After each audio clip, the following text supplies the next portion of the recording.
Did you know that Neanderthals were almost identical to us, with 99.7% of their DNA being the same as ours? Most people think Neanderthals were our direct ancestors, but the truth is they were actually our ancient cousins. Picture your family tree. Around 750,000 years ago, our family line split. One branch became us, Homo sapiens, and the other, Neanderthals. When our ancestors left Africa and met Neanderthals in Europe and Asia, they didn't just fight or trade, they got busy, like really busy. The proof, if you're of European or Asian descent, up to 4% of your DNA is pure Neanderthal. So there is a really good chance you're carrying genes from these ancient powerhouses right now. Believe it or not, some of those Neanderthal genes help modern humans fight off diseases. Others affect your skin, hair, and even how well you handle cold weather. So next time someone calls you a Neanderthal, maybe take it as a compliment. After all, you're carrying the DNA of one of the most physically impressive human species that ever lived. We even shared the planet with them for thousands of years. Imagine that, two different human species living side by side. While we were spreading across Africa, they were dominating Europe and parts of Asia, perfectly adapted for the harsh Ice Age conditions. They weren't the byproduct of failed evolution or a dead-end branch of the human family. They were actually incredibly successful, thriving for over 350,000 years. Something else that's really interesting is that scientists recently discovered that Neanderthals had the same FOXP2 gene that gives us our ability to speak. That's right, these weren't just grunting cavemen. They probably had a complex language, just like us. So when our ancestors met them, they weren't just meeting another species, they were meeting another kind of human, one that could think, talk, and create, just like we do. But what really made them so unique, and why did they disappear while we thrived? Imagine standing face to face with a Neanderthal in the harsh wilderness of Ice Age Europe. Your first impression wouldn't be of a hunched, primitive brute, but rather of a powerfully built human relative whose physical presence commanded immediate respect. Though shorter than you, with males averaging just 5'5" compared to modern human males at 5'9", the Neanderthal before you would possess a frame so densely muscled and solidly constructed that you'd immediately recognize a physical power that few modern humans could match. Neanderthals carry their weight differently than we do, with their bodies evolutionarily sculpted for the brutal challenges of Pleistocene survival. Their bones tell a fascinating story of adaptation, significantly thicker and more robust than our own, with distinctive structural reinforcement precisely where force and stress would be the greatest. Examination of Neanderthal skeletons reveals cortical bone up to 50% thicker than that of modern humans, supporting their characteristically barrel-shaped chests and powerfully built frames. The average male Neanderthal weighed approximately 176 pounds, or 80 kilograms, while females averaged around 154 pounds, 70 kilograms. What makes these figures remarkable isn't just their weight, but how that weight was distributed. Packed onto frames notably shorter than our own, this concentration of mass gave Neanderthals BMIs that would register between 26 to 28 by modern standards, technically placing them in the overweight category by contemporary medical definitions. However, this classification misses a crucial distinction. Unlike many overweight modern humans, Neanderthals carried this weight as dense, functional muscle tissue, rather than fat. The metabolic demands of maintaining such powerful bodies were substantial. Research suggests that Neanderthals required approximately 3,500 to 5,000 calories daily, up to twice what a moderately active human might consume. Particularly noteworthy were their forearms and hands, significantly stronger than ours, with broader fingertips and more powerful grips adapted for things like tool use under demanding conditions, close quarters hunting, climbing and mobility, and carrying heavy loads for miles at a time. From transporting game, their semi-nomadic lifestyle, and general survival in rugged terrain, Neanderthals carried everything manually. Ice Age Europe had dense forests, rocky hills, and cold climates, making travel way more difficult, which is exactly why their leg bones tell a similar story, showing evidence of regular intense physical activity beginning in childhood. While modern human athletes might approach Neanderthal levels of muscularity through dedicated training, our ancient cousins developed these powerful physiques naturally as a requirement for daily survival. That tiny 0.3% difference in our DNA, it's what gave them their tank-like builds while we developed our taller, leaner frames.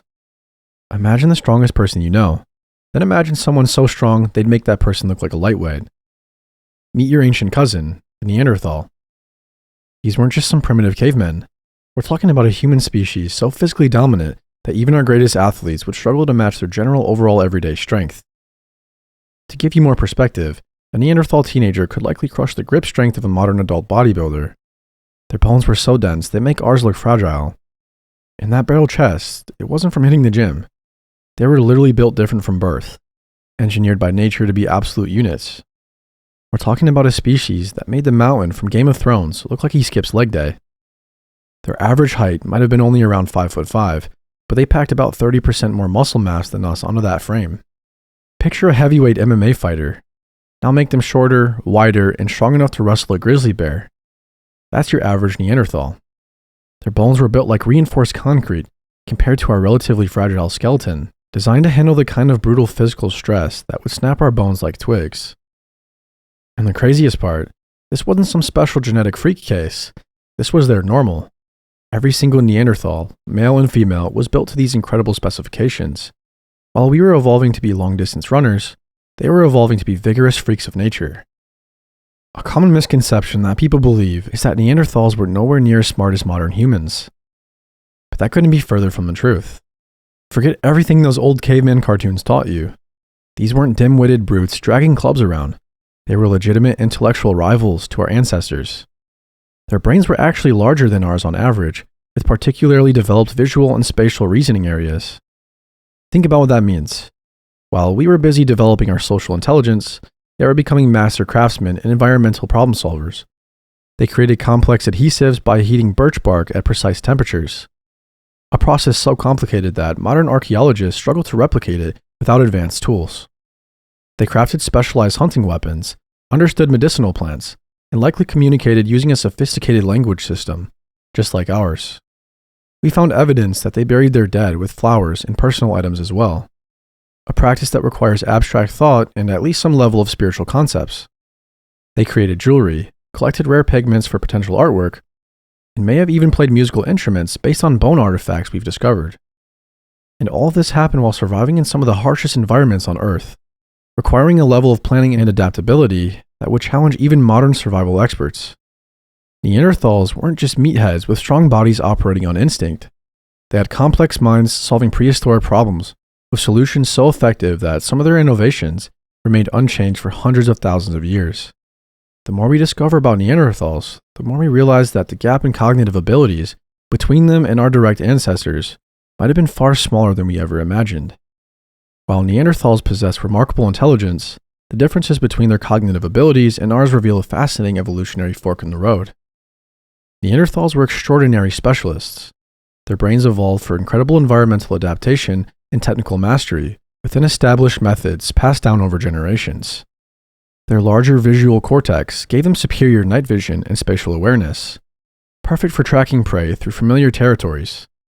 Evidence also suggests that they could memorize vast landscapes in extraordinary detail and understand the seasonal patterns of plants and animals with remarkable precision. Their technical intelligence was nothing short of impressive. They created perfectly balanced spears, precision-crafted stone tools, and even watercraft in some regions. But where Homo sapiens gained our evolutionary edge was in abstract symbolic and social intelligence.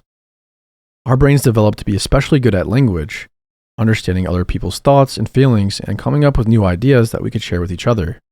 While Neanderthals maintained largely unchanged tool traditions for thousands of years, our ancestors were constantly experimenting, innovating, and building upon previous knowledge. We excelled at complex social organization beyond immediate family groups, forming larger tribes with specialized roles. Our symbolic thinking, evidenced by elaborate cave art, figurines, and religious concepts, allowed us to create shared cultural meanings that united into larger groups. Perhaps most importantly, we developed extensive trade networks spanning hundreds of miles, exchanging not just materials, but ideas and techniques. So asking who was smarter, that's like asking whether a master carpenter is smarter than a poet. There are different kinds of intelligence suited for different challenges. Neanderthals would likely outperform modern humans in practical survival skills, memory tasks, and spatial problem solving within familiar contexts. But Homo sapiens' ability to rapidly adapt to new environments, form larger cooperative groups, and build growing knowledge across generations gave us a critical advantage as climate instability increased. It wasn't that we were categorically smarter, Rather, the specific package of cognitive traits we possessed proved better suited for an increasingly unpredictable world that demanded flexibility, innovation, and large-scale cooperation. In many ways, Neanderthal intelligence was perfectly adapted for their world, until that world began changing faster than their specialized adaptations could keep pace. If there was one singular area where Neanderthals had a serious advantage, it was in their sheer survival instincts, and nowhere was that more evident than in their diet. They were not picky eaters. Neanderthals didn't have the luxury of choice. They ate whatever it took to stay alive. Their appetite was massive, fueled by the brutal cold and their physically demanding lifestyle, and they got their much-needed calories in however they could. Of course, meat was a staple, and they hunted the biggest, most dangerous prey they could find: woolly mammoths, rhinos, bison, and reindeer, using teamwork and raw strength to bring down animals that could easily crush them. They weren't just scavengers, they were top-tier predators, tracking prey across vast landscapes and butchering carcasses with razor-sharp stone tools. But they didn't stop at big game. When hunting was scarce, Neanderthals turned to smaller animals, like rabbits, birds, and even fish, proving they could adapt and exploit whatever food sources were available. And it wasn't just meat. Neanderthals had a surprisingly diverse palate. Evidence shows they ate nuts, seeds, berries, and even starchy plants, some of which they may have cooked over fire. In certain regions, they dined on shellfish, cracked open bones for marrow, and they may have eaten honey when they could find it. Neanderthals weren't mindless carnivores. They were resourceful survivors, able to shift their diet depending on what the environment provided. While their world may have been harsh, they knew how to take full advantage of it, making them some of the most resilient hunters and foragers to ever walk the earth. Neanderthals weren't just hunters, they were beast slayers built for combat with some of the most terrifying creatures the Ice Age had to offer. Imagine taking down a fully grown woolly mammoth, an animal twice the size of an elephant, with nothing but wooden spears and brute strength. Neanderthals weren't long-distance, bow and arrow kind of guys. They hunted up close and personal, likely launching spears like javelins or even stabbing their prey in direct high-risk encounters. Their stocky frames and thick bones weren't just for show either. They absorbed impact like biological battering rams, allowing them to wrestle with massive creatures that would send a modern human flying. Their hunting strategies were brutal and efficient, between the mix of ambush tactics, group coordination, and sheer physical dominance. Picture a squad of Neanderthals crouched behind boulders, waiting for a 2,000-pound bison to wander too close before erupting from the shadows like prehistoric strength demons, spears in hand, ready to turn it into dinner. And they didn't just take what nature handed them. Neanderthals were tactical hunters. They understood migration patterns, tracked prey for miles, and adapted to whatever environment they found themselves in. Whether they were chasing reindeer through frozen tundras or battling cave bears in the dark depths of Europe's forests, Neanderthals weren't just surviving, they were thriving. Imagine running a marathon, not on flat pavement, but across snow-covered mountains, rugged forests, and frozen tundras, all while chasing down a mammoth or even a woolly rhino, and then doing it for hours or even days. That was the endurance of your average untrained Neanderthal. Let's not forget about the size of the rhinos. The woolly rhino that Neanderthals hunted could weigh around 2,000 to 3,500 pounds and stand about 5 to 6 feet tall just at the shoulder. These colossal creatures had a gigantic build, covered in thick fur and sporting large curved horns that could reach up to 3 feet in length. They were of course well adapted to the cold, Ice Age environments, but despite their size and strength, Neanderthals managed to bring them down using their advanced hunting skills and remarkable endurance. Neanderthals had more than just quick, sharp bursts of energy. They were relentless hunters, masters of the long game. Their survival depended on their ability to outlast their prey, pursuing animals across harsh landscapes until their prey simply couldn't keep up. While their targets might have been faster in short bursts, Neanderthals had muscles built for extreme endurance, conserving energy while maintaining a steady pace for miles. Their strength wasn't just in their ability to overpower, it was in their grueling persistence, capable of pushing through fatigue until their prey was too tired to fight back. For the Neanderthal, it wasn't about speed, it was just about outsmarting and outlasting their prey, further proving that Neanderthals were built not just to survive, but to outlast anything that came their way. Perhaps the most compelling chapter in the Neanderthal story isn't what separated us from them, but where our paths converged. As early Homo sapiens ventured out of Africa and into Eurasia around 60,000 years ago, they entered landscapes where Neanderthals had already been the undisputed masters for over 300,000 years. This wasn't merely a passing encounter between distant cousins. It was the beginning of a complex relationship that would forever alter the human story. Like I mentioned earlier, evidence etched into our DNA reveals what happened when these two human species met. Today, most people of European and Asian descent carry between 1 and 4% Neanderthal genetic material, a biological testament to intimate encounters that transcended species boundaries. Archaeological sites across Europe and the Middle East hint at more than just biological exchanges. At several locations, artifacts show technological influences flowing in both directions. Early humans adopted certain Neanderthal tool-making techniques, while Neanderthals began incorporating some of our ancestors' more symbolic and decorative elements into their own cultural expressions. And these weren't merely crude imitations, but evidence of genuine cultural transmission, of learning, adapting, and incorporating the innovation of others. Yet, this relationship wasn't always harmonious. Competition for limited resources likely intensified during harsh climatic periods, particularly as Homo sapiens grew larger and more territorial expansive. We may have held certain advantages, slightly larger social networks, more specialized tools, and possibly more complex language capabilities that proved decisive in this evolutionary contest. Not through any single dramatic confrontation, but through thousands of small competitive advantages. Compounded over generations, our ancestors gradually occupied more territory while Neanderthal populations dwindled. The final Neanderthals persisted in isolated pockets of Iberia until roughly 40,000 years ago. They didn't vanish in a single moment of extinction, but gradually faded, their genes, technologies, and ecological knowledge partly absorbed into our own lineage. Their disappearance wasn't inevitable, nor was it necessarily a testament to any inherent superiority of Homo sapiens. Rather, it reflects the complex and sometimes unforgiving dynamics of ecological competition, climate change, and perhaps simple demographic luck.